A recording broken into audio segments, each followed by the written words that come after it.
মানসিক স্বাস্থ্য বিষয়ক একটি ওয়েবসাইট থেকে জানা যায়, মানসিক চাপ ও হতাশা থেকে বেরিয়ে আসতে ৫টি পন্থাই যথেষ্ট। ১ নাম্বার, যদি কখনো খুব বেশি হতাশাগ্রস্ত হয়ে পড়েন, তাহলে নিজেকে কাজের মধ্যেই ব্যস্ত রাখুন। শারীরিক পরিশ্রম করুন। এর ফলে শরীর অনেক বেশি ঘামে, যা প্রকৃতপক্ষেই হতাশা ও বিষাদার অনুভূতি কমাতে সাহায্য করে। কাজ করলে শরীর ও মন দুটোই ব্যস্ত থাকে এবং এই ব্যস্ততা সকল নেতিবাচক চিন্তা ও অনুভূতি কমাতে সাহায্য করে। তবে এর জন্য ব্যায়াম আগারে যাওয়ার দরকার নেই।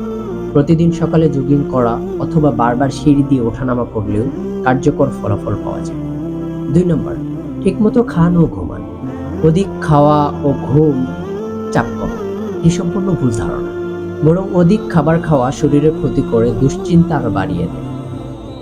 বেশি খাওয়া হলে ওজন বৃদ্ধি পায়, অলসতা বাড়ে, এছাড়াও নানা রকমের শারীরিক সমস্যা দেখা দেয়। হতাশা ও ক্লান্ত দূর করার জন্য ঘুম বেশ কার্যকর। তবে জোর করে তো আর ঘুমানো যায় না। যদিও বা ঘুমানো যায়, তা কখনো আরামদায়ক ঘুম হয় না।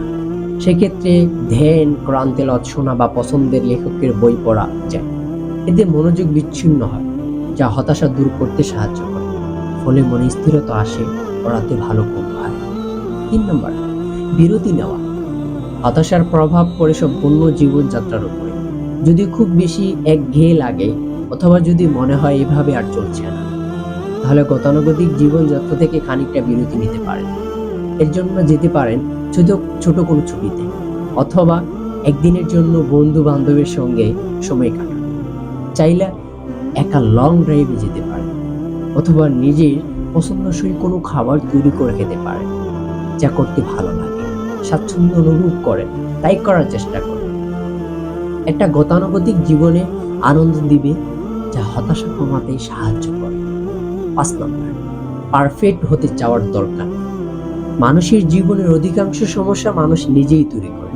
আমরা নিজেরাই নিজেদের উপর অনেক বেশি চাপ সৃষ্টি করি, যা জীবনে ব্যর্থতা ডেকে আনে। তখন সফলতার জন্য অনেক কিছু করা হয়, তখন এর পাশাপাশি নিজেকে ব্যর্থতার জন্যও প্রস্তুত রাখতে হয়। জীবনে ব্যর্থতা এলে তা থেকে ঘুরে দাঁড়াতে হয়। মাঝে মাঝে ব্যর্থতা জীবনকে নতুন দিক নির্দেশনা দিতেও সামনে এগিয়ে যেতে সাহায্য করে। ৫ নম্বর, না বলুন। আমরা অনেক সময় নিজেদের সীমাবদ্ধতা ভুলে গিয়ে অন্যের মন রাখার জন্য নানা ধরনের কাজ করতে রাজি হই। এই কাজ করা একদমই ঠিক নয়, বরং এতে অযথা চাপ সৃষ্টি হয়।